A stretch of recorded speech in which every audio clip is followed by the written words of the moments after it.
Hi friends, ఈరోజు మార్గశిర అమావాస్య అండి. పొద్దున్నే పూజ అయితే కంప్లీట్ చేశాను. ఈరోజు అమావాస్య శనివారం రెండు కలిసి వచ్చాయి.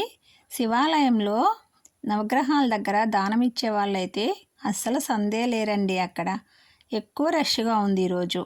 నేను పూజ అయిపోయిన తర్వాత శివాలయంకి వెళ్ళాను. అక్కడ స్వామిని దర్శనం చేసుకుని వచ్చేసాను. కానీ ఈ శని భగవానుడికి తైలాభిషేకాలు జరుగుతూ ఉన్నాయి అక్కడ. ఈ మార్గశిర మాసం తర్వాత వచ్చే మాసం పుష్యమాసం అండి. ఈ శనీశ్వరునికి పుష్యమాసం పరమ ప్రీతికరమైన మాసం. ఎందుకు అంటే శనీశ్వర స్వామి జన్మ నక్షత్రం పుష్యమే. పుష్యమాసం అంతా శని పూజలు చేస్తే అనర్థాలు తొలగిపోతాయని పురాణాలు చెబుతున్నాయి.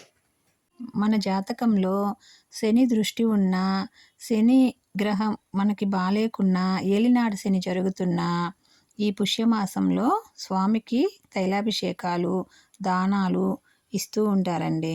ఇలా చేసుకోవడం వల్ల మనకి గ్రహం బలం కొంచెం తగ్గి బాగుంటుంది అని నమ్మకం.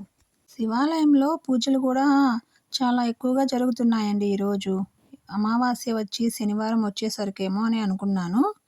Okay friends, bye. ఈసారి మరికొన్ని విషయాలతో మీ ముందుంటాను. Bye bye.